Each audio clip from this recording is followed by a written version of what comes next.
the afterglow of a dying sun. It was neither kindness nor mercy that delivered the patrons of magic and science together, but rather a necessity to stay alive in a world on the brink of collapse. But those who mastered both now carry the flickering torch of humanity's survival in their selfish hands. Last words of the great librarian and historian Asbed Grant. It was hard to shake the feelings and memories of the past. They hang around Hades like a blanket of fog in the morning, bits and pieces coming to him as he tries to focus on being awake. Those fragments of memories assault him. The shouting, looking up at the sky through the tall, old primordial forest, lifting his hand to block out the twilight sun, seeing his fingers and palm so blue. He remembered a coldness that bit through the layers of clothing, seeping deep into the skin, his very bones touched by frost. So cold he felt a fire inside himself. "Shh, little shadow, you're going to be okay," a young voice says. Perhaps the memories will fade once he finds the one responsible. "Hades, sire, it is time to wake up," a servant's voice from outside the tent wakes him. The automaton's voice has a feminine lilt, but is unmistakably non-human. The cold, moist weather had not been good to her gears, as old as they were, but Hades never felt the need to fix anything that wasn't his, and seeing how his mother forced him to bring her, Hades tended to avoid any interaction with it. The automaton's gears could be heard more clearly in the morning until it warmed up. Its face was smooth, polished bronze, and fake, luscious blonde hair cascaded out the sides of her servant's cap, which was red, much like the rest of her ensemble. Her legs and arms looked much like marionettes, a little thicker though, and magical enchantments made her look and act more agile than others of her same make and model. His mother had a knack for making playthings like this, often discarding them when their use ran out, but this one, Amber she was called, was one of her favorites. Amber stood there, motionless. The gentle whirls of her internal workings were now more silent. It was hard to tell if she was active or not sometimes, her standing there with an expressionless face, all dressed in reds and blacks. Red and black are his mother's favorite colors, although it was told his father preferred blue and silver instead. In the end, after their separation, red and black became the house colors. The nearby village changed many plants in the area, hoping to appease her, and although she loved flattery, she wasn't one to show niceties in return. A weakness, she thought. Hades hated thinking about his mother at a time like this. She had always inserted herself where she could. He was careful around Amber, for he knew one of the enhancements was a communication device allowing his mom, Tabitha, to send and receive messages. After getting dressed, Hades makes his way toward the center of the camp. Red and black storage buggies made a large circle around the perimeter, each enhanced to provide protection in different ways. There were 2 mecha horses that never tired and 2 real ones. When asked why they would need 2 real horses, Aaron replied, "Because, sire, you can't program or magic experience or instinct." "Javier," Hades calls out, "where's my breakfast?" A young boy appears. He carries the armband of a fledgling for Hades' house, wearing the red and black uniform to match his station and class. His short brown hair had a greasy look to it, having been one of the last to sleep and the first to rise to fulfill his duties. "Sire?" Javier does a small awkward bow. "We have dried meats, cheese, and some fruits if you'd like." "Nothing hot?" Hades asks curtly. "The Grey Wizard said we were too close for fire and magic." Javier kept his eyes on the ground. "And the cybernetic stove was too bulky to bring." "Fine, get me a plate of food. I don't want to rants, understand?" Shooing away a fly, Hades didn't even notice or care that Javier had nodded in affirmation. "Okay, be gone." Javier fled toward one of the storage wagons. "Where is that damned Grey Wizard?" Hades asks Amber, who was normally a few feet behind him. "Give me 1 second, sire." Amber's smooth bronze face glowed a soft red and did a complete circle on her shoulders. "He is near the river to the south with Aaron. Tell Javier to bring me my food there." He starts taking off before he finishes his sentence. "Sire, I am not to leave your side," Amber says in a feminine robotic voice. "The distance to the river is short and is back in the direction we came from," Hades retorts. "Are you implying that I would not have ensured it was safe to begin with?" "No, sire. My apologies for any misunderstanding, but my orders are from the High Mistress herself, your mother. The automaton stands there, motionless again. If you do not tell Javier to bring my breakfast to the river, I will summon Mephistopheles to bring you to Javier. Hades does not raise his voice. The seriousness in his eyes is enough to persuade anyone. Yes, sire, I will tell Javier, but for your safety, I will be watching. Amber's face once again glows red, and as her body turns to find Javier, her face lingers in Hades' direction. Frustrated at the exchange, Hades is already in a foul mood when he comes across the Grey Wizard and Aaron. Aaron was the house tracker and animal keeper. His keen ears were legendary, and he was already looking toward Hades as he walked upon them. Good morning, Shadow Prince. Aaron only did a half bow. His reputation allowed him some leeway regarding interactions with the family, but Hades did not care for it. Aaron, Grey Wizard. Hades nods back. The Grey Wizard turns toward Hades to acknowledge him in return. His eyes are the inverse of others, bright white pupils surrounded by a deep blackness. His robes are all gray, and his long hair and beard are salt and pepper. No one knew a Grey Wizard's name, as they never gave them out.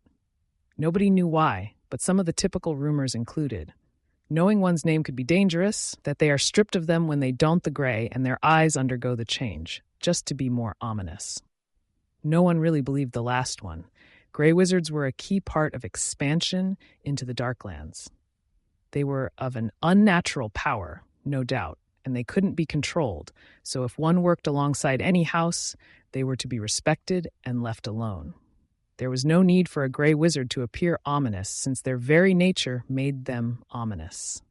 Hundreds of years ago, a High Master tried to get a Grey Wizard to join an attack on an opposing city-state. When the Grey Wizard refused, the High Master went crazy with rage and attempted to have the Grey Wizard killed. That High Master's palace is still uninhabitable to this day, his name forgotten. Hades feared, more than respected this Grey Wizard, but now with Amber gone, this was the only safe time to talk. Where is she? Hades was direct to the point, looking at the Grey Wizard. You will meet her today, young Hades. The Grey Wizard rarely used titles. I sense her coming in our direction with someone else. They are alone. Can you sense anything else? Hades digs for more information. They are not with a Grey, the old man responds, but remains silent otherwise. And you wanted to tell me something else? Hades' voice lowers, unsure how good the automaton's hearing was and where she would be. The woman is your sister, the Grey Wizard says. Her magic thaumatic field is tuned similar to yours. It also has strong elements of the person she is traveling with, her father. His white pupils focus on Hades. Your father. You're hurt now, but you'll get better, a young voice says. I have to go now. Tabitha Perez had long, beautiful black hair that almost touched her slender waist. Her long scarlet dress with high shoulders highlighted her pale skin and her often painted nails. She knew how she looked and took time to ensure she looked perfect every day, hiring the best hair and skin doctors and a seamstress that traveled with her everywhere. Hades hated that she put so much more effort into her appearance than she cared for his schooling and upbringing. She hired the best tutors and provided him with the finest tools and apparatus for learning. But after that, she never took the time to find out just how smart he was. And Hades is very smart, often having to send for different tutors and professors. The most important teacher was his teacher of the sun and shadow, specializing in up-close magic and summonings. This was a far cry from his mother, who followed the school of the moon and twilight, which focused on distance magic, more stealthier kinds of techniques. Entering a large, ornate office larger than some homes, Hades secretly felt it was cozy. It had books adorned on most of the walls, a large enhanced window overlooking the forest, and, off in the distance, the nearby city. Lights could be seen in some of the windows, flicker fires in others. The two moons were chasing each other over the horizon, the sun about to set. Mother, why did you have me summoned? I was in the middle of sparring with Rocktick. A message from the Grey Wizard came a few moments ago. Tabitha sat behind her large red and gold-trimmed desk, which, although filled with paperwork, scrolls, and tomes, was very organized. And what does this have to do with me? Hades said in a commanding voice. He found the one that almost took your life as a child. Her light brown eyes were filled with anger. Would you like to deal with him, or shall I? Hades smiled. I will do it and relish his demise. This time he won't be attacking a small child. The Grey Wizard is coming back. He says he can track him now from any distance. You will leave with him when he returns. Take Aaron and Amber, any others you think you'll need. Not Amber, Hades says, an edge to his voice. She is yours, and I do not need anyone watching over my shoulder. She is going my son, Tabitha said, her tone absolute. Until you take over, this is still my kingdom, and you will obey my orders. Hades steps back, as you wish.